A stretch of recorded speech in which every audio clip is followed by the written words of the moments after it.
कभी तुमने नोटिस किया है कि तुम खुद को कभी समझ ही नहीं पाते? कभी तुम इतने कॉन्फिडेंट होते हो जैसे दुनिया जीत लोगे, और कभी अंदर से इतने कंफ्यूज कि एक छोटा सा डिसीजन भी नहीं ले पाते। कभी तुम इमोशनल हो जाते हो और कभी बिल्कुल ठंडे पड़ जाते हो। ऐसा क्यों होता है? क्योंकि तुम एक सिंपल इंसान नहीं हो, तुम एक सिस्टम हो, एक एनर्जी सिस्टम।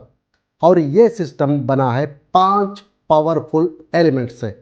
और अगर तुमने इन एलिमेंट्स को समझ लिया तो तुम अपनी पर्सनालिटी, अपने डिसीजंस और अपनी लाइफ को कंट्रोल कर सकते हो। आज हम यही 5 एलिमेंट के बारे में डिस्कस करेंगे। नमस्कार दोस्तों, स्वागत है आपका अपने चैनल पर चाइनीज बाजी हिंदी में।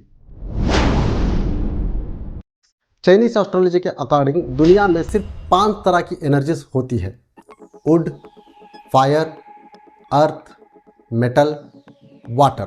हर इंसान इन सब का कॉम्बिनेशन होता है और इनका एक प्रॉपर सिस्टम होता है। सबसे पहले समझते हैं एलिमेंट्स का साइकिल।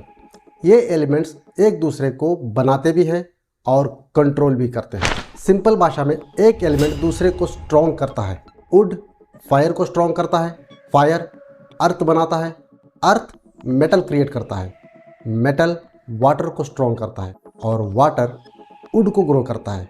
अगर ये सब बैलेंस में हो तो लाइफ स्मूथ चलती है, पर अगर बैलेंस बिगड़ गया तो प्रॉब्लम स्टार्ट हो जाती है। अब सवाल आता है तुम्हारे अंदर कौन से एलिमेंट्स हैं। ये पता चलता है तुम्हारी डेट ऑफ बर्थ से। लेकिन यहाँ पर एक बहुत इंपॉर्टेंट बात समझ लो, चाइनीज एस्ट्रोलॉजी में नॉर्मल कैलेंडर यूज नहीं होता।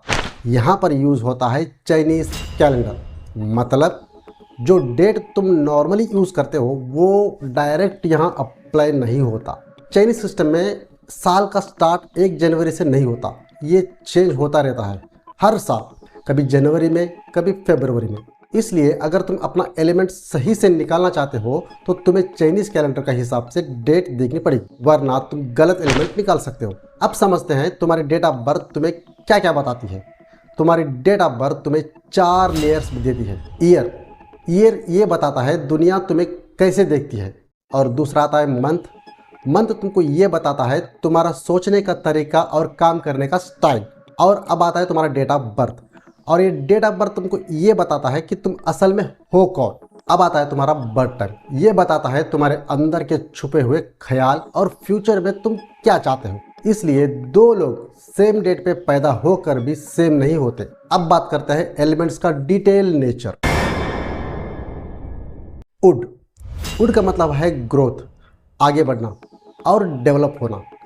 वुड वाले लोग लाइफ में रुकना नहीं चाहते। ये लोग हमेशा कुछ बड़ा करना चाहते हैं। ये लोग क्रिएटिव होते हैं और रिस्क लेने वाले होते हैं। पॉजिटिव साइड आगे बढ़ने की सोच, कॉन्फिडेंस, बड़े सपने। और इनका नेगेटिव साइड जिद्दी, जल्दी फ्रस्ट्रेट होना और ज़्यादा सोचना। अगर वुड ज़्यादा हो तो इंसान बहुत एग्रेसिव हो जाता है। अगर वुड कम हो तो ग्रोथ रुक जाती है। फायर का मतलब है एनर्जी, जुनून और अट्रैक्शन। फायर वाले लोग एनर्जी से भरे होते हैं, कॉन्फिडेंस हाई होता है। ये लोग लोगों का ध्यान अपनी तरफ खींचते हैं। और इनका positive side confidence, leadership, strong presence. और इनका नेगेटिव साइड गुस्सा, जल्दी रिएक्ट करना और बाद में पछताना। अगर फायर ज़्यादा हो तो इंसान जल्दी गुस्सा करता है। अगर फायर कम हो तो एनर्जी और मोटिवेशन कम हो जाता है। अर्थ का मतलब है स्टेबिलिटी, बैलेंस और सपोर्ट।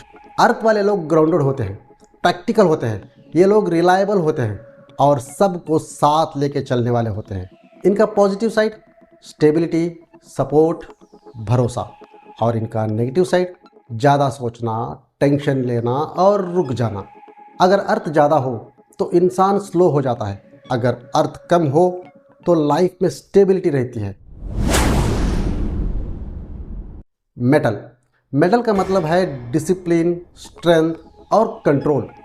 मेटल वाले लोग फोकस्ड होते हैं और परफेक्ट काम चाहते हैं। ये लोग रूल्स फॉलो करते हैं और स्ट्रिक्ट रहते हैं। और इनका positive side focus, discipline, clear सोच। और इनका नेगेटिव साइड थोड़ा ठंडा नेचर और लोगों से डिस्टेंस। अगर मेटल ज़्यादा हो तो इंसान बहुत रिजिड हो जाता है। अगर मेटल कम हो तो डायरेक्शन नहीं होती। वाटर का मतलब है सोच, समझ और डेप्थ। वाटर वाले लोग डीप सोचने वाले होते हैं। ये लोग सब फील करते हैं। ये लोग हर सिचुएशन को समझने की कोशिश करते हैं। इनका पॉजिटिव साइड समझदारी, सिचुएशन के हिसाब से बदलने की एबिलिटी, अंदर स्ट्रॉन्ग फीलिंग। और इनका नेगेटिव साइड ज़्यादा सोचना, डर और कंफ्यूजन। अगर वाटर ज़्यादा हो तो इंसान खुद में ही खो जाता है। अगर वाटर कम हो तो डेप्थ नहीं रहती। अब तुम समझ गए होगे कि तुम एक सिंपल इंसान नहीं हो, तुम एक कॉम्बिनेशन हो। अब तुम अपनी डेट ऑफ बर्थ कमेंट करो, मैं ट्राई करूँगा तुम्हारा एलिमेंट बताने का। और अगर तुम चाहते हो मैं नेक्स्ट वीडियो में एग्जैक्ट कैलकुलेशन सिखाऊं तो कमेंट करो पार्ट 2। मिलते हैं नेक्स्ट वीडियो में, तब तक के लिए गुड लक।